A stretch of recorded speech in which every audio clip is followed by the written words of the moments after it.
এখন মাসের সেল কত? মাসের সেল স্যার 2 লাখের উপরে আছে। মাশাআল্লাহ মাশাআল্লাহ, খুবই ভালো। কতদিনে সম্ভব হলো এটা? 1 বছরের মধ্যে? স্যার আমার ব্যবসা চলতেছে 15 মাস। 15 মাসের মধ্যে? 15 মাস। তো আপনার শুরুটা কেমন ছিল যদি একটু বলেন, এবং সেখানে নিজের বলার মতো একটা গল্প কতটা আপনাকে সাহায্য করেছে? আমি যখন গত মার্চে করোনা ভাইরাস শুরু হয়, সমস্ত প্রতিষ্ঠান বন্ধ হয়ে গেলে আমি আমার প্রতিষ্ঠান বন্ধ হয়ে যায়। আপনি শিক্ষক ছিলেন? জি জি, আমি শিক্ষক ছিলাম। আমার প্রতিষ্ঠান বন্ধ হয়ে যায়। বন্ধ হওয়ার পরে আমি দেশে চলে যাই, বাড়িতে চলে যাই। বাড়ি যাওয়ার পরে কয়েক মাস চলতেছিলাম, বেশ কিছুদিন চলতেছিলাম, কিন্তু একটা পর্যায়ে এমন পরিস্থিতি হয়ে গেল, পারিবারিক অবস্থা এবং আমার পারিবারিক অবস্থা এমন যে আমার ছোট একটা ভাই আছে, ছোট একটা বোন আছে। ওদের সমস্ত লেখাপড়া খরচ সহ সব কিছুই, পারিবারিক সব কিছুই আমার একারই বহন করতে হয়। আমি বড় ছেলে। কঠিন পরিস্থিতি হয়ে গেল। যখন চলতে পারিনি, তখন কি করব, অনেক অনেক চিন্তা ভাবনা করলাম যে কি করা যায়। এবং 15 থেকে 20 দিন চলে গেল। আমার এমন একটা পরিস্থিতি হয়ে গেল যে আমার বাড়ি থেকে বাজারে যাওয়ার ভাড়া পর্যন্ত নেই। বাড়ি থেকে বাজারে যাওয়ার 5 টাকা ভাড়া। কিন্তু আগে অনেক বন্ধু ছিল, অনেকেই এইগুলো উপলব্ধি করেছে যে ওর এখন এই অবস্থা, কিন্তু কখনো কারো কাছ থেকে সহযোগিতা পায়নি। তো যখন 15-20 দিন চলে গেল, ওই সময় আমের সিজন ছিল। আমের সিজন থাকা অবস্থায় অনেকের কাছে পরামর্শ নিয়েছি, কিন্তু কোনো করতে পারিনি। কারো কাছ থেকে ভালো পরামর্শ আমি পাইনি। কিন্তু আপনার নিজের বলার মতো গল্প ফাউন্ডেশনে আমি আগে জয়েন্ট ছিলাম, কিন্তু রেজিস্ট্রেশন করা হয়নি। ওখান থেকে প্রতিটা সেশন আমি পড়তেছিলাম, কিন্তু যখন পড়তেছিলাম তখন আমি সবচেয়ে আপনার যে বেশি করেছি যে কাজ কখনো ছোট নয়, এই চিন্তা ভাবনা করে তখন আমি চলে যাই, বাজারে চলে যাই একাই। তারপরে হেঁটে গেছি। টাকা পয়সা ছিল না, বাবা আছে, মা আছে, সবাই আছে, কিন্তু তারপরেও কারো কাছ থেকে সহযোগিতা পাইনি এবং বাবা মার সম্ভব হয়নি। হেঁটে বাজারে গিয়েছি। বাজারে তখন যখন আমের সিজন ছিল, আমার কাছে তো কোনো টাকা পয়সা ছিল না। আমি এক ভাইকে যেয়ে বললাম যে ভাই, আপনি আমাকে কিছু টাকা পয়সা, কিছু আম দেন, আমি এক জায়গায় বসে বিক্রি করি, তারপরে বিক্রির শেষে আমি আপনাকে টাকা দিয়ে দিব। তো সে ওই সময় এমন একটা রেট আমাকে আম দিয়েছে, কিন্তু ওই দিন আমি খুব কঠিন অবস্থায় হয়ে গেছি যে তার পাশে বসছি, তার পাশে বসে আমি বিক্রি করছি রাস্তায় দাঁড়িয়ে দাঁড়িয়ে। কিন্তু পরবর্তীতে দেখছি যে সে আমাকে 50 টাকা করে কেজি পাইকারি দিয়েছে। তো 50 টাকা করে সে আমাকে পাইকারি দিয়েছে, এখন তো আমার কমপক্ষে 15-20 টাকা বেশি বিক্রি করতে হবে। এখন দেখি সে নিজে খুচরা বিক্রি করছে 50 টাকা। তখন আমি কঠিন একটা বিপদে পড়ে গেলাম। কেউ আমার আম নিচ্ছে না। 70 টাকা আমি যেখানে 70 টাকা বিক্রি দাম চাচ্ছি, পাশে 50 টাকা। পরে কি করবো, এই 50 টাকা করে আমি আবার বিক্রি শুরু করলাম যখন বেলা শেষ হয়ে গেল।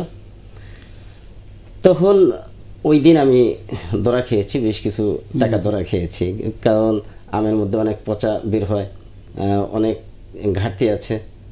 ধরা খেয়েছি। বাড়িতে গেলাম, বাড়ি যাওয়ার পরে সবাই আমাকে বললো কি করেছো? আমি বললাম যে এই অবস্থা, আমি আরও 300-400 টাকা ধরা খেয়েছি। তখন অনেকেই রাগারাগি করলো যে এই এসে গেছে, কিন্তু আমি হাল ছাড়ি। আমি সবচেয়ে সাহস পেয়েছি স্যার আপনার সেশন পড়ে, যে একবার পড়লে আবার উঠে দাঁড়াতে হবে, বারবার পড়লে বারবার একটা সময় শক্ত হয়ে যাবে। এই চিন্তা ভাবনা করে আমি পরের দিন বাজারে আবার চলে গেলাম। বাজারে গিয়ে আরেকজনের কাছ থেকে যখন আম নিয়েছি, আলহামদুলিল্লাহ সে আমার সাথে যথেষ্ট ভালো ব্যবহার করেছে এবং বাজারে সে অন্যদের কাছে যেভাবে পাইকারি বিক্রি হয় সেভাবে আমাকে দিয়েছে। দেওয়ার পরে ওই দিন আলহামদুলিল্লাহ বেশ কিছু আমার লাভ হয়েছে। ওই দিনের লাভের টাকা দিয়ে যে 300-400 টাকা ধরা খেয়েছিলাম ওকে শোধ করেছি। আচ্ছা, শোধ করেছি। তারপরে পরের দিন থেকে আলহামদুলিল্লাহ এভাবে আমি চলতেছিলাম। কিন্তু যখন মাদ্রাসা প্রতিষ্ঠান খুলে দিল তখন একটা অর্থনৈতিকভাবে খুব কঠিন অবস্থায় ছিলাম। অনলাইনে আমি দেখতেছিলাম যে অনেকেই বিজনেস করছে, কিন্তু আমি কখনো সাহস পাইনি যে অনলাইনে একটা ব্যবসা শুরু করব। কিন্তু সবচেয়ে আপনার আমি সাহস পেয়েছি আপনার সেশন থেকে আপনার শিক্ষা নিয়ে। তখন আমি প্রথমে শুরু করি যে কি করা যায়। তো 700 টাকা দিয়ে আমি মাত্র 5 লিটার তেল নিয়ে আসি। আমার কাছে কোনো পুঁজি ছিল না। যখন পুঁজি না থাকে আমি অনেক বছর ধরেই চেষ্টা করতেছিলাম যে একটা ব্যবসা করব, কিন্তু ওই ব্যবসা করতে হলে অনেকের কাছে পরামর্শ নেই। সে বলে যে ঘর ভাড়া, অ্যাডভান্স এগুলো দিয়ে তারপর ব্যবসা করতে হবে। কিন্তু স্যার আমার এমন কোনো পরিস্থিতি আমার ছিল না যে আমি সেই ক্যাপিটাল আপনার ছিল না। তখন কি করব? 700 টাকা দিয়ে শুরু করা। 700 টাকা দিয়ে আমি শুরু করি। 700 টাকা দিয়ে শুরু করি। 700 টাকা দিয়ে যখন শুরু করি 5 লিটার তেল নিয়ে আসি, সরিষার তেল। তখন এই 5 লিটার তেল আমার 2 মাস পড়ে রইল, ঘরে পড়ে আছে, কিন্তু কোনো সেল হচ্ছে না। একবার মন ভেঙে যাচ্ছে যে 2 মাস চলে যায়, 1.5 মাস চলে যায়, আমার একটা টাকা সংসার চলতেছে কিভাবে? তাহলে সংসার চলতেছে ওই মাদ্রাসায় আবার যে আসলাম ওখান থেকে যতটুকু পাইতেছিলাম ওইটার থেকে কিছুটা আর কি চলতেছিল। তো পরে 2 মাস পরে আমার একটা অর্ডার আসে, 5 লিটার তেল। 5 লিটার তেল একজনকে দিলাম। একজনকে দেওয়ার পরে মাত্র সম্ভবত 80 টাকা থেকে 90 টাকা আমার লাভ হয়েছিল 5 লিটার তেল। আবার ওই টাকা দিয়ে আবার 5 লিটার নিয়ে আসি। এভাবে চলতে এই 700 টাকা দিয়ে আমি আস্তে আস্তে ব্যবসা করতেছিলাম। তারপর আবার কিছুদিন পরে 3 কেজি, মাত্র 3 কেজি মধু নিয়ে আসি। 3 কেজি মধু এনে ওইটা বিক্রি করলাম। কিন্তু অনেক বাধা আসছে, এখনও বাধা আসে। কিন্তু স্যার আপনার সাহস পেয়ে, আপনার সব কিছু পেয়ে আমি কোনো বাধা করছি না, বাধা আমাকে থামাতে পারছে না। অনেক কষ্ট হইতেছিল মাদ্রাসার পাশাপাশি এর মধ্যে আপনি প্ল্যাটফর্মে নিজেকে বেশ পরিচিতও করে ফেলেন। জি, যেটা আপনাকে সেলে সাহায্য করছে। জি জি জি, সেলে সাহায্য। আমাদের প্ল্যাটফর্মে আপনার টোটাল সেলের কত % সেল হয়? স্যার 80 থেকে 90% এখান থেকে প্ল্যাটফর্ম থেকে। জি স্যার, বাইরে খুব একটা আপনার কষ্ট করতে হয় না। বাইরে তেমন একটা আমার কষ্ট করতে হয়। ওকে, এখন মাসের সেল কত? মাসের সেল স্যার 2 লাখের উপরে আছে। মাশাআল্লাহ, খুবই ভালো। কতদিনে সম্ভব হলো এটা? 1 বছরের মধ্যে? স্যার আমার ব্যবসা চলতেছে 15 মাস। 15 মাসের মধ্যে? 15 মাস। তো কি সরিষার তেল, মধু আর আমার পণ্য স্যার পাইকারি খেজুর আছে, মানে পরবর্তীতে আস্তে আস্তে একটা পণ্য অ্যাড করতে থাকি।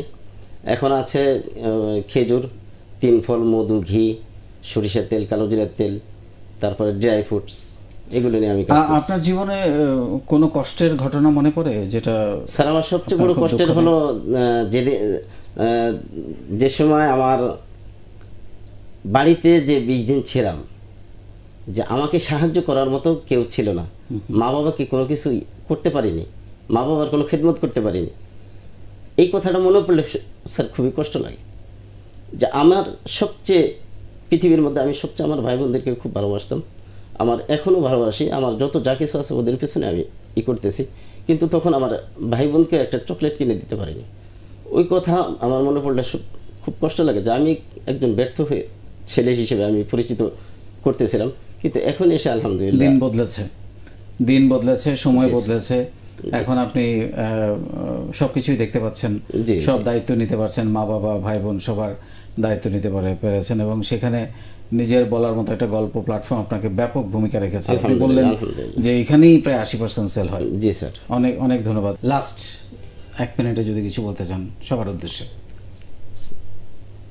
স্যার আপনার কাছে কৃতজ্ঞ যে আমাদেরকে এত সুন্দর একটা প্ল্যাটফর্ম তৈরি করে দিয়েছেন, এবং যে ভালোবাসা পাচ্ছে স্যার সারা বিশ্বে যত ভাই বোন ছড়িয়ে আছে 64 জেলার, সবাই ভালোবাসে, আমি মুগ্ধ। এবং আমি সবচেয়ে আপনি কোনোদিন কল্পনা করেছিলেন এত মানুষের সঙ্গে আপনার পরিচয় হবে? জি না স্যার, কখনো কল্পনা করি না, কখনো কল্পনা করি না। অভাবনীয় একটা কাজ হয়ে গেছে, তাই না? এখন চাইলে সারা পৃথিবী এখন হাতের মুঠোয়। জি জি জি।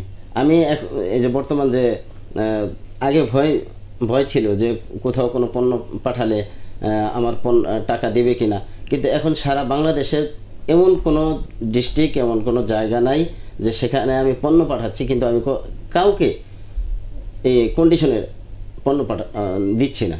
তার একটা মাত্র আমার ভরসা আছে যে আমার 64 জেলা আমার অভিভাবক যে এমন একটা নেটওয়ার্ক তৈরি করে দিয়েছেন, সেই নেটওয়ার্কের কারণে 64 জেলার সব জায়গায় আমার অবশ্যই।